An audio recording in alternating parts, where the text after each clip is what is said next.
Magandang araw po. Narito na po ang magiging lagay ng panahon ngayong araw ng Sabado, September 20, 2025.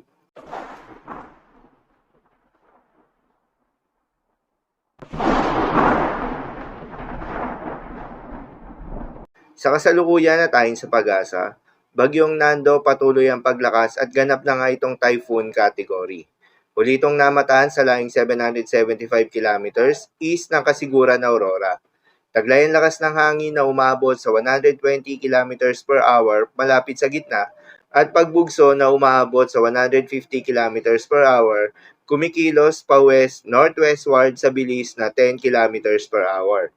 Dahil sa patuloy rin na paglapit nito sa ating kalupaan, yung trough or extension nito ay nakakaapekto na sa ilang bahagi ng eastern section ng ating bansa.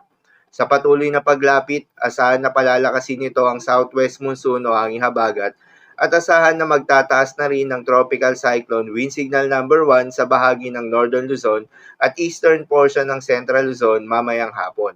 At ang pinakamataas na tropical cyclone wind signal na posibleng itaas sa pagtawid ni Bagyong Nando ay tropical cyclone wind signal number 5. Kaya naman ngayon pa lamang ay maging handa na tayo kung kinakailangan na lumikas sa mga posibleng banta ng pagbaha at pagguho ng lupa ay magsilikas na. Para naman sa magiging lakas at track nitong si Bagyong Nando, inaasahan na lalapit yung sentro nito o posibleng maglandfall sa may Batanes sa Babuyan Islands sa pagitan ng Lunes ng hapon o gabi. Inaasahan na lalabas naman ito ng Philippine Area of Responsibility Martes ng umaga. Inaasahan na patuloy rin na lalakas pa itong si Bagyong Nando habang nasa Philippine Sea. Lalakas at magiging ganap na super typhoon ito pagsapit ng Lunes bago makalapit sa Batanes o Babuyan Islands. Paalala lamang po na mga nasabing forecast ay posible pa rin na magbago.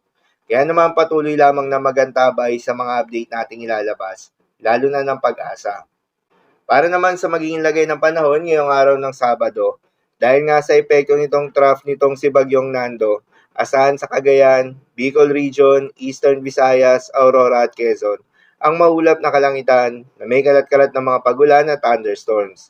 Posible ang mga pagbaha o pagguho ng lupa, due to moderate to at times heavy rains. Habang sa Metro Manila, Mimaropa, Pangasinan, nalalabing bahagi ng Central Luzon at nalalabing bahagi ng Calabarzon ay asahan rin yung maulap na kalangitan na may kalat-kalat na mga pagulan at thunderstorms na dulot naman ng southwest monsoon. Posible rin na mga pagbaha o pagguho ng lupa, due to moderate to at times heavy rains. Habang sa nalalabing bahagi pa ng Luzon at nalalabing bahagi ng Visayas, ay asahan naman yung bahagyang maulap hanggang sa maulap na kalangitan na may kalat-kalat na mga pagulan o thunderstorms na dulot pa rin ng southwest monsoon. Posible rin na mga pagbaha o pagguho ng lupa during severe thunderstorms.